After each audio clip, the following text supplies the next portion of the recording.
जगह में आप ऐसी ओछी और घिनौनी बातों का आप जिक्र कर वहाँ क्या कर रहे थे?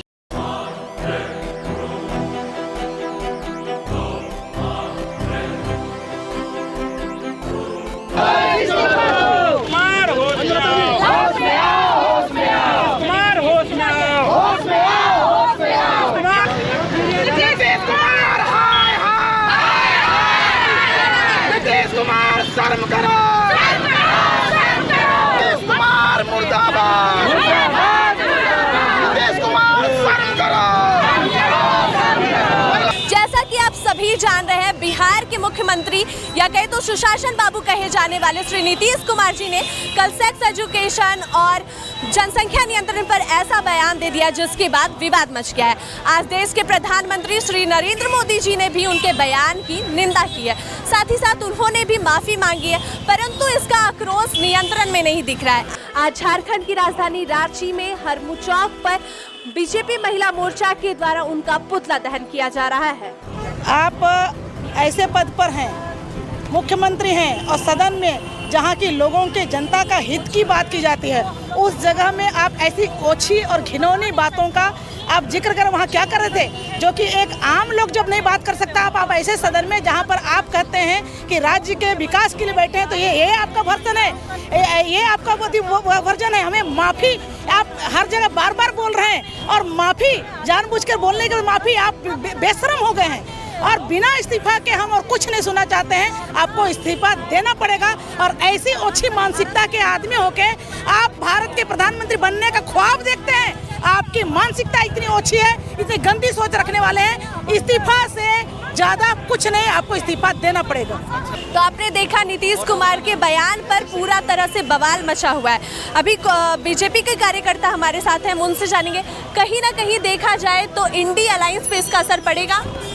जी, इसमें बहुत भारी तरीके से इसका असर पड़ेगा और बल्कि बिहार के मुख्यमंत्री नीतीश कुमार ने पूरे देश की बेटियों के इस तरह का बयानबाजी किया है, इससे पूरे देश की बेटियों और महिला दीदियों पे आक्रोश का माहौल है। मैम, कैसे लग रहा है कि महिलाओं पर ये वार किया? बिल्कुल महिलाओं पे ही वार किया गया है, मानसिक किया गया है। यह महिलाओं का मानसिक नहीं है तो क्या है?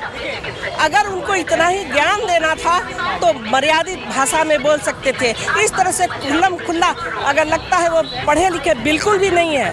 और वो NIT की पढ़ाई पे भी हम सवाल उठा रहे हैं कि वो अनपढ़ गंवार की तरह बात कर रहे हैं और वो किसी भी वो कंजुगल रिलेशनशिप कर सकते थे, फैमिली प्लानिंग की बात कर सकते थे, लेकिन इस तरह से इतना भद्दी भाषा का। लेकिन नीतीश कुमार के लिए यह आम है, वो शुरू से ही महिलाओं की बेइज्जती करते रहे हैं और उनकी ओछी मानसिकता और गंदी सोच के बारे में सब विदित है और उनके किस्से, पुराने किस्से महिलाओं को हमेशा ही उन्होंने जलील किया है, इस्तेमाल किया है और इनके पुराने किस्से सभी जानते हैं, इसलिए कोई आश्चर्य की बात नहीं है। और इन महिलाओं इस अभद्र भाषा पे उनको कभी माफ़ नहीं करेगी और आगे चुनाव में कोई महिला उनको वोट नहीं देने जा रही है।